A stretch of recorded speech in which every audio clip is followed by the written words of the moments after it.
मैं विनय प्रताप सिंह एक बार और अपने प्लेटफॉर्म पे क्लास 12 के सिलेबस को आगे ले जाने के लिए हूँ। हमारा जो पहला चैप्टर था इलेक्ट्रिक चार्जेस एंड फील्ड, तो उसमें आज हम लेक्चर सेकंड में आगे की टॉपिक कवर करेंगे। तो पहले 1-2 मिनट उसको देख लेते हैं जो पीछे पड़े थे।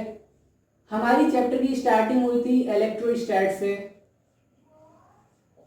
जो ये कहता था कि अगर चार्ज रेस्ट पे है, charge at rest condition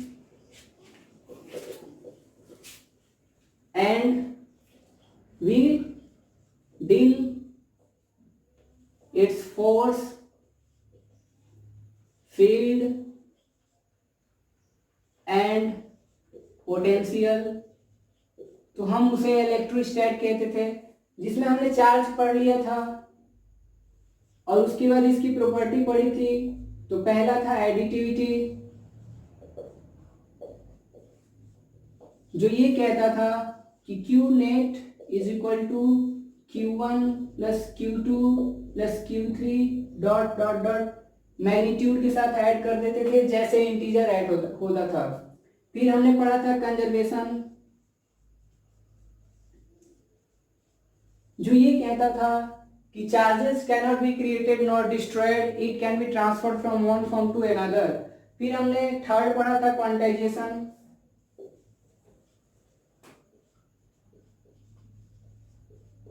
quantization ये कहता था कि charge is integral multiple of A. सबसे इंपॉर्टेंट ये वाला था। तो हम लोग इसमें क्या करते थे, एन की वैल्यू नंबर ऑफ इलेक्ट्रॉन और ई की वैल्यू दी होती थी 1.6 इंटू 10⁻⁻19 कूलम, और यहाँ से हमें की निकल जाता था। और हमें यहाँ से इलेक्ट्रॉन का मास भी पता होना चाहिए 9.1 इंटू 10⁻31 kg।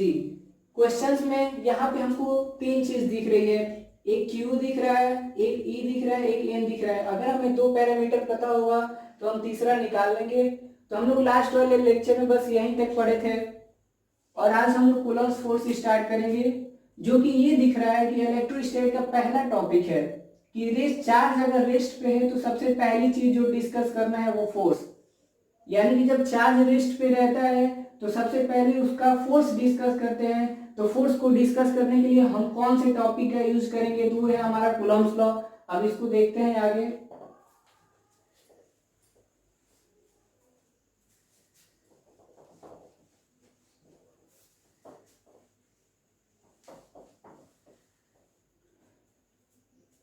कूलम्ब्स लॉ क्या कहता था,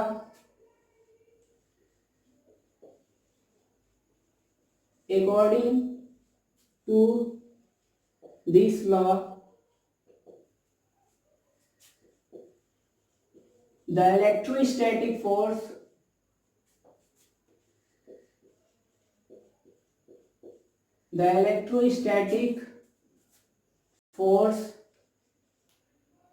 between 2 point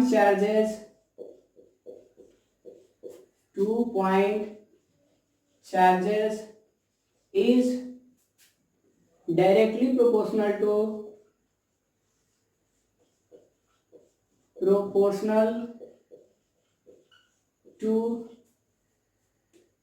product of magnitude of charges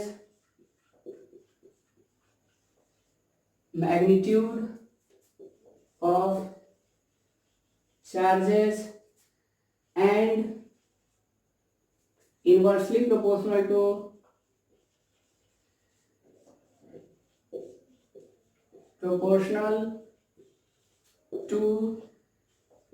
square of distance between them।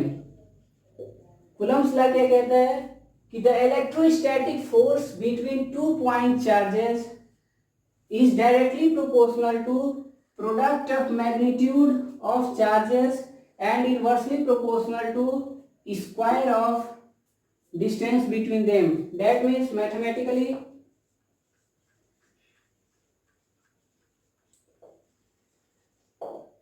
if electrostat is directly proportional to Q1 Q2, अगर हम दो चार्ज लेते हैं पॉइंट चार्ज, ये Q1 और ये Q2 जो आपस में r डिस्टेंस पे हैं।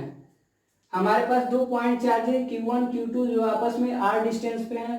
तो मैथमेटिकली कूलम्ब्स लॉ क्या कहता है कि if electrostatic is directly proportional to product of charge and inversely proportional to square of distance between them। ये फर्स्ट, और अगर इसको आगे पर लिख दें तो ये सेकेंड। जब हम ये दोनों इक्वेशन को एक साथ लेंगे तो हमारा बनेगा if electrostat is directly proportional to magnitude of charges upon r square distance का स्क्वायर। जब मैं इसको सॉल्व करूंगा तो आएगा if electrostat is equal to k times Q1 Q2 upon r square. ये है कूलम्ब्स लॉ का फॉर्मूला फोर्स, इलेक्ट्रोस्टैटिक फोर्स के लिए। कूलम्ब्स लॉ क्या था कि according to this law the electrostatic force between two point charges is directly proportional to product of magnitude of charges and inversely proportional to square of distance between them।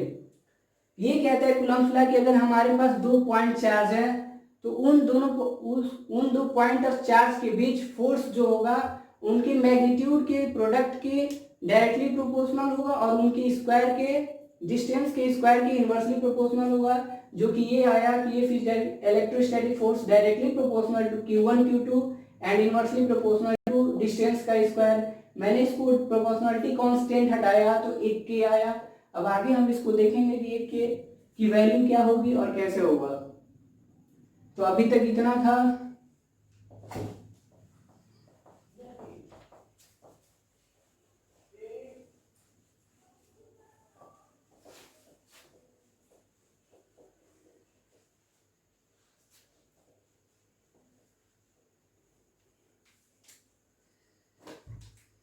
तो हमारा जो आया electrostatic force is equal to k Q1 Q2 upon r square.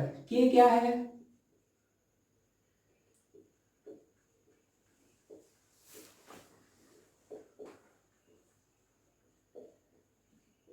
Constant, Q1 Q2 charge है और r क्या है तो distance between them. Q1 Q2 charge, r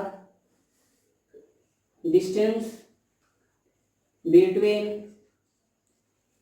charge, distance between charges. अब बात आती है कि अगर हम कहें कि हमारे पास है कि k की जो वैल्यू होती है, value of k is equal to 1/4 pi epsilon naught. अब यहाँ पे एप्सिलॉन नॉट क्या है, परमिटिविटी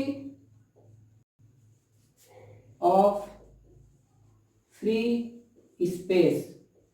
मीन्स दैट कि हम कूलम्ब्स लॉ जब पढ़ रहे थे तो हमने जो दो चार्ज को रखा था वो वैक्यूम में रखा था। मैंने जो सिस्टम बनाया था ये Q1 ये Q2 जो आपस में r डिस्टेंस पे थे, ये एक वैक्यूम में था। ये क्या है, वैक्यूम और फ्री स्पेस। तो यहाँ पे जो इसकी एप्सिलॉन नॉट है वो इस फ्री स्पेस की परमिटिविटी है। Permittivity means allowance. अब बात आती है कि इसकी वैल्यू, तो एप्सिलॉन नॉट की न्यूमेरिकल वैल्यू होती है 8.85 इंटू 10⁻⁻12 कूलॉम्ब स्क्वायर न्यूटन पर मीटर स्क्वायर। इलेक्ट्रोस्टैटिक फोर्स जो आया कूलम्ब्स लॉ वो ये आया कि if electrostatic is equal to k Q1 Q2 upon r square, जहाँ पे k था proportionality constant, Q1 Q2 charge थे, r जो था वो दोनों चार्ज के बीच डिस्टेंस था। फिर हमें न्यूमेरिकली k की वैल्यू होती है कांस्टेंट जो 1/4 पाई एप्सिलॉन नॉट। वहां से पता चलता है कि ये जो एप्सिलॉन नॉट है वो परमिटिविटी और फ्री स्पेस है। अब उसके बाद जो न्यूमेरिकल वैल्यू आती है एप्सिलॉन नॉट की वो आती है 8.85 इंटू 10⁻⁻12 कूलम्ब पर मीटर स्क्वायर।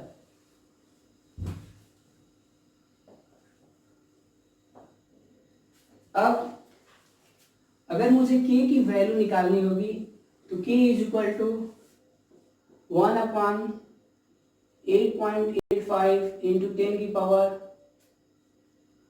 -12 इंटू 4 इंटू 3.14 रख देंगे तो जो k की वैल्यू आएगी वो आएगी 9 इंटू 10 की पावर 9। यूनिट को उल्टा कर देंगे, Newton nm-2 divided by coulomb square, ऐसा आ जाएगा।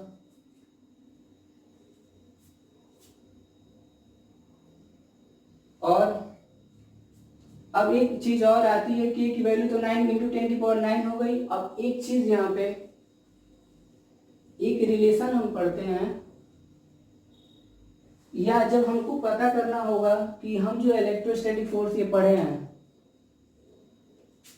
F is equal to Q1 Q2 upon R square. अगर हम बोलते हैं कि Q1 is equal to Q2 is equal to 1 coulomb and R equal to 1 metre, then F is equal to क्या आएगा, जहां पे हमें K की वैल्यू 9 इंटू 10 की पावर 9 पता है, तो हम जिसको जब सॉल्व करेंगे तो F इलेक्ट्रोस्टैट आएगा 9 इंटू 10 की पावर 9 न्यूटन। तो ये फोर्स क्या है एक्चुअल में, तो कहता है कि हम दो चार्ज को फ्री स्पेस में रखते हैं, R इक्वल टू 1 मीटर और Q1 equal to 1 coulomb, Q2 equal to 1 coulomb, Q1 equal to 1 coulomb.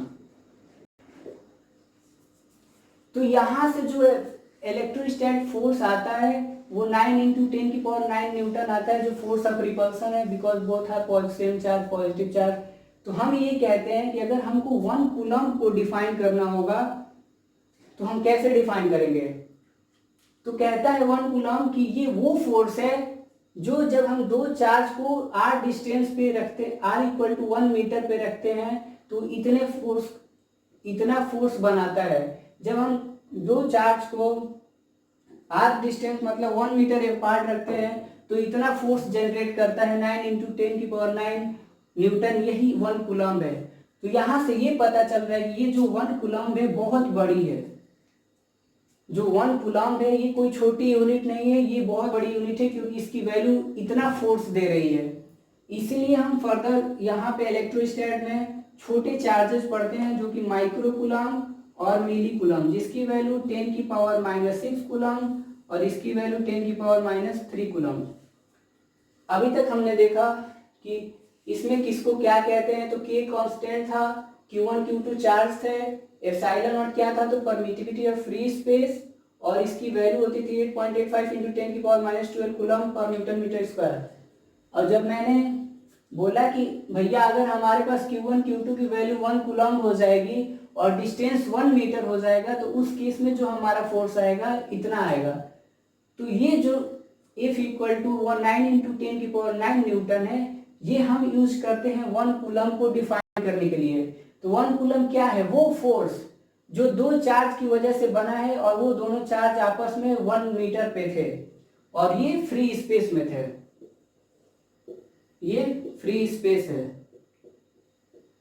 जब दो चार्ज को 1 मीटर दूर रखते हैं और वो दोनों चार्ज की वजह से 9 इंटू 10 की पावर 9 न्यूटन का फोर्स जनरेट होता है, उसको हम 1 कूलम कहते हैं। इसको देख के पता चल रहा है कि ये बहुत बड़ी वैल्यू है, तो इसीलिए हमको बोलते हैं कि जो कूलम यूनिट है वो चार्ज की बहुत बड़ी यूनिट है। इसलिए हम चैप्टर्स में छोटे यूनिट को लेके चलते हैं, that is micro coulomb means 10 की पावर -6 कूलम और मिली कूलम दैट मीन्स 10 की पावर -3 कूलम।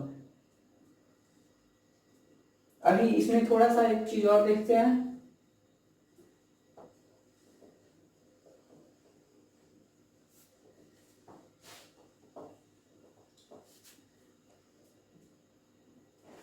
हमने देखा कि इफ इलेक्ट्रोस्टैट जब फ्री स्पेस में था या वैक्यूम में था तो उसकी वैल्यू आई थी Q1 Q2 upon 4 pi epsilon not into R square. ये क्या था, जब वैक्यूम में था। जब ये दोनों चार्जेस वैक्यूम में थे तो एफ जो आ रहा था वो इतना आ रहा था। लेकिन मैं बोलूं कि अगर दोनों चार्जेस को मैं मीडियम में रखता हूं, when charges are placed in some medium, जब मैं इन दोनों चार्ज को किसी मीडियम में रखता हूं, यहां फ्री स्पेस था, free space in free space, तो ये बना। जब मीडियम की बात करेंगे तो force in medium is directly proportional to, sorry is equal to Q1 Q2 upon 4 pi epsilon. मैं जब मीडियम की बात करता हूं तो मैं इसको एप्सिलॉन लिखता हूं इंटू आर स्क्वायर। जब हम इलेक्ट्रोस्टैटिक फोर्स फ्री स्पेस में निकाल रहे थे तो हमारी वैल्यू आ रही थी F vacuum is equal to Q1 Q2 upon 4 pi epsilon epsilon naught r square. जब मैं उसी चार्ज को सेम डिस्टेंस पे, same distance when charges are placed in some medium at same distance, उसी चार्ज को मैं सेम डिस्टेंस पे किसी मीडियम में जब रख दूंगा, किसी मीडियम में जब रख दूंगा तो हमारा जो फॉर्मूला आएगा एक medium equal to Q1 Q2 upon 4 pi epsilon. ये एप्सिलॉन बताता है परमिटिविटी ऑफ मीडियम। एप्सिलॉन क्या है, ये फर्स्ट ये सेकेंड जो है ये एप्सिलॉन है, ये है परमिटिविटी ऑफ मीडियम, जिस मीडियम में हम चार्ज को रख रहे हैं उसकी परमिटिविटी। अब हम इन दोनों को करते हैं डिवाइडिंग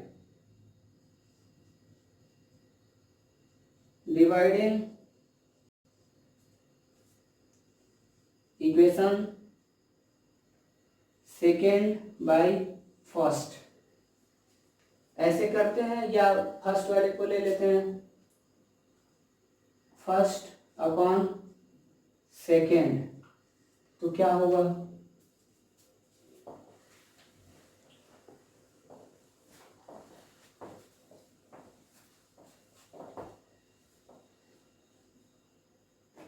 तो ये फर्स्ट क्या है F B divided by LHS में देखेंगे तो F M is equal to, value जब रखेंगे तो Q1 Q2 upon 4 pi epsilon naught r square divided by Q1 Q2 upon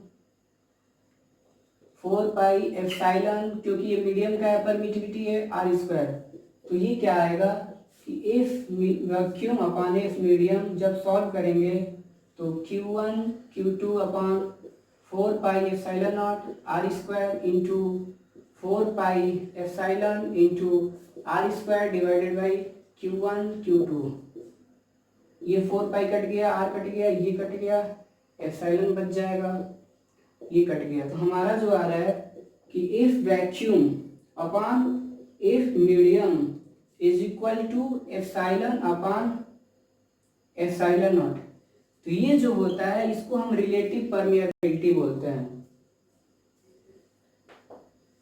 ये जो दिख रहा है तो यहाँ पे ई और ई आर क्या है,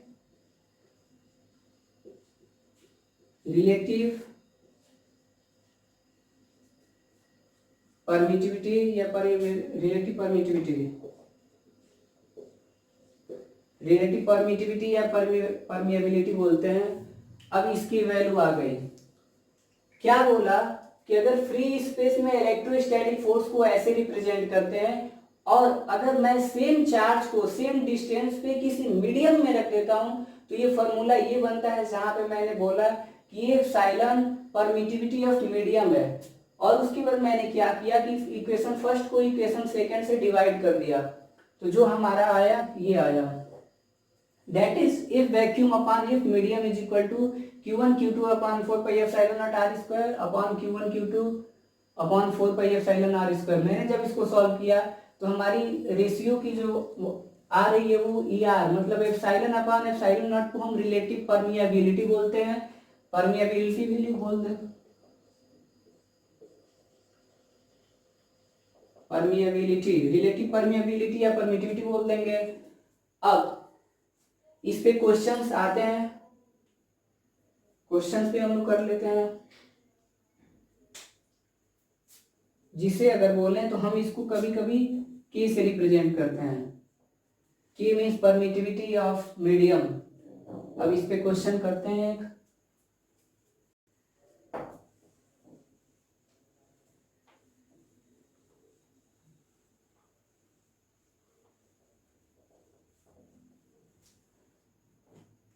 कहता है कि अगर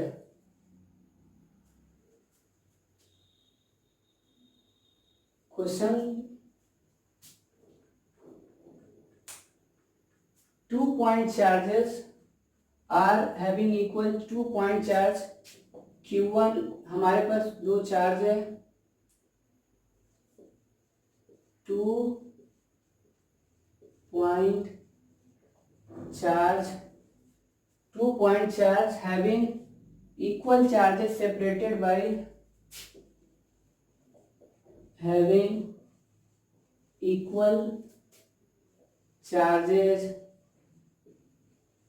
separated by separated by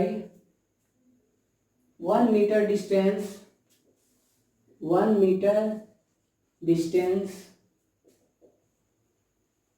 separated by 1 meter distance will 1 meter distance experience a force of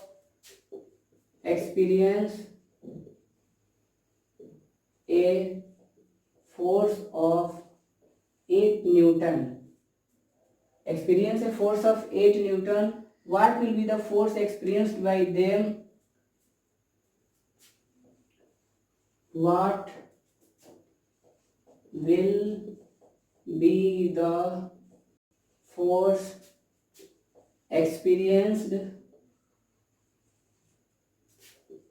by them if they are kept in water at same distance? Kept at water at same distance. Water की के की value दी है, water की के की value देनी चाहिए, करते हैं। कह रहे हैं 2 point charges having equal charge. हमारे पास 2 पॉइंट चार्ज है, Q1 equal to Q2 is equal to Q। Solution. और ये दोनों चार्ज आपस में R इक्वल टू 1 मीटर पे हैं, ये Q ये Q। तो कह रहा है कि जब 2 पॉइंट चार्ज जिसकी वैल्यू सेम थी और आपस में 1 मीटर के डिस्टेंस पे थे, तो उन्होंने फोर्स बनाया F vacuum is equal to 8 newton. ठीक है। और बोल रहा है कि अगर इन दोनों चार्ज को मैं वाटर में पुट कर देता हूं,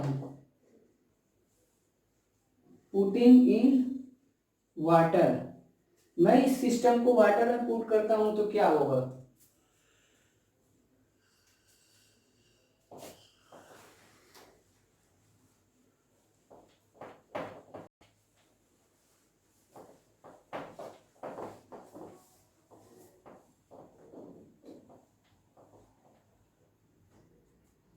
तो इफ यहां पे है कि के ऑफ वाटर यानी कि जो परमिटिविटी वाटर की है वो होती है 80।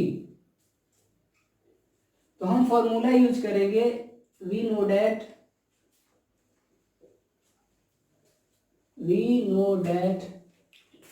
F vacuum upon F medium is equal to K। That means अगर मीडियम का फोर्स चाहिए यानी कि F वैक्यूम अपॉन K, तो वैक्यूम में फोर्स कितना दिया था? वैक्यूम में फोर्स हमारा दिया था 8 और K की वैल्यू कितनी है? 80, यानी कि F medium is equal to 1/10 newton. ये हमारा आंसर आ गया। क्वेश्चन क्या था कि 2 पॉइंट चार्ज हैं जिनका मैग्नीट्यूड या जो सेम है कि उनकी वैल्यू Q है और वो दोनों charge r equal to 1 metre पे हैं, तो इन दोनों चार्ज की वजह से इस डिस्टेंस पे जो फोर्स बनता है वो 8 न्यूटन बनता है।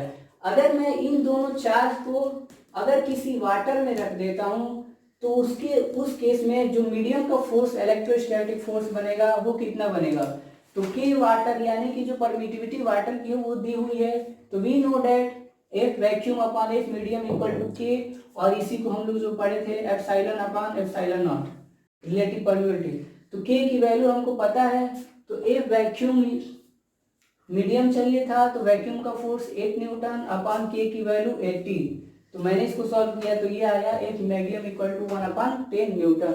तो न्यूमेरिकल करने की ये अप्रोच है कि जो क्वेश्चन देगा पहले आप उसमें से देख लोगे कि हमारे लिए क्या जरूरत है। अगर हम इलेक्ट्रोस्टैटिक फोर्स का फॉर्मूला लगा रहे हैं तो हमें Q1 Q2 और उनके बीच का डिस्टेंस पता होना चाहिए, तो मुझे Q1 Q2 भी पता था, उनके बीच का डिस्टेंस भी पता था, तो मैंने फोर्स कैलकुलेट कर दिया। एक क्वेश्चन और कर लेते हैं इस पे।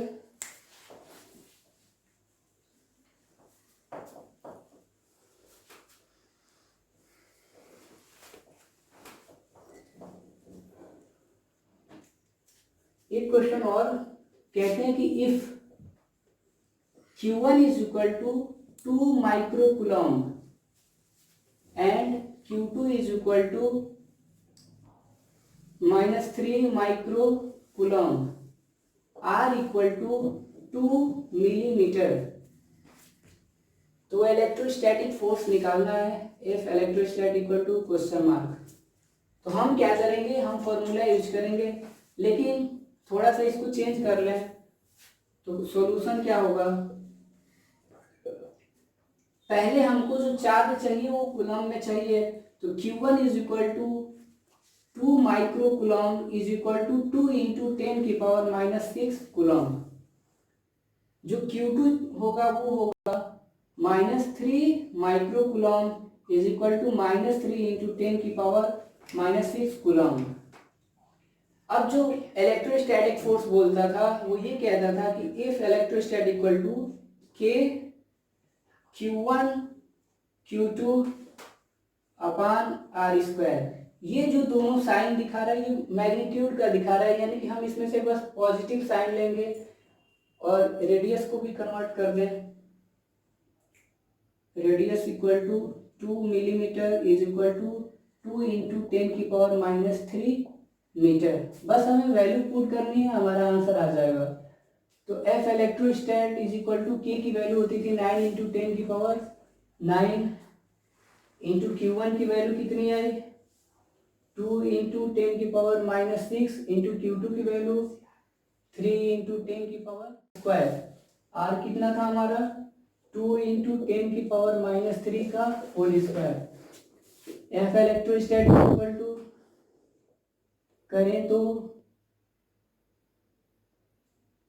9 इंटू 2 इंटू 3 इंटू 10 की पावर, मैं सारे पावर को एक साथ ले लेता हूँ, तो हमें पता है कि मल्टीप्लिकेशन में पावर ऐड हो जाता है, यानी कि 9 -6 डिवाइडेड बाई 4 इंटू 10 की पावर -6। सॉल्व करेंगे, एफ इलेक्ट्रोस्टैटिक करो 54 इंटू 10 की पावर कितना बचेगा इसमें से 12 -3 डिवाइडेड बाई 4 इंटू 10 की power -6। F electrostat equal to solve करेंगे तो 54 इंटू 10 की power -3 plus 6 divided by 4। F electrostat is equal to 27 upon 2 into 10 की पावर 3। अगर और इसको सॉल्व कर लें तो कितना आएगा 2 1 जा 2 2 3 जा 6 ये इंटू 10 की पावर 3 न्यूटन। ठीक है, हमारे पास था कि अगर चार्ज की वैल्यू Q1 की वैल्यू 2 माइक्रोकूलम है, Q2 की वैल्यू -3 माइक्रोकूलम है और इन दोनों चार्ज के बीच जो डिस्टेंस है वो 2 मिलीमीटर है, तो हमें इलेक्ट्रोस्टैट फोर्स कैलकुलेट करना था। तो मैंने क्या किया कि पहले चार्ज को कूलम में कन्वर्ट कर लिया, तो 2 माइक्रो कूलम यानी कि बस माइक्रो की वैल्यू रखनी थी, that is 2 into 10⁻⁻6 coulomb. Q2 में -3 micro coulomb that is equal to -3 into 10⁻⁻6 coulomb. Millimetre को मीटर में कन्वर्ट किए, R equal to 2 into 10⁻³ metre. बस इन तीनों वैल्यू को हमें फॉर्मूले में रखना था। K की वैल्यू हमको पता थी, यूनिट कैंसल आउट हो जाती है इसलिए मैं कैलकुलेशन में नहीं लिखता हूँ। तो 9 into 10⁹ into 2 into 10⁻⁻6 into this upon this, मैंने इसको सॉल्व किया तो हमें पता है कि मल्टीप्लिकेशन में पावर ऐड हो जाते हैं, तो और ये भी पता है कि ये इंटीजर है तो इंटीजर की तरह ऐड होगा, तो मैंने 9 - 6 - 12 कर दिया। अब इसको सॉल्व करने पे 4 इंटू 10⁻⁻6 बाकी किए तो ये आया 54/4 इंटू 10⁻³ प्लस 6, तो ये गया +3 बचा, ये 27/2 मैंने फर्दर इसको सॉल्व किया तो 27 से जो 26 और आधा मतलब 13 दूनी 26.5 कट के इतना आया, यानी कि इन दोनों चार्ज की वजह से जो फोर्स होगा वो इतने न्यूटन का बनेगा। ये आज तक कूलम्स का ये था, और जब हम लोग अगले लेक्चर में पढ़ेंगे तो इसका वेक्टर फॉर्म पढ़ेंगे, सुपरपोजिशन प्रिंसिपल पढ़ेंगे। आप लोग इस क्वेश्चन का न्यूमेरिकल लगा सकते हैं, आई थिंक सारे हो जाएंगे क्योंकि सब फॉर्मूले बेस्ड होते हैं, बस हमको वैल्यू थोड़ा सा चेंज करके बस पुट करना होता है। Thanks for watching.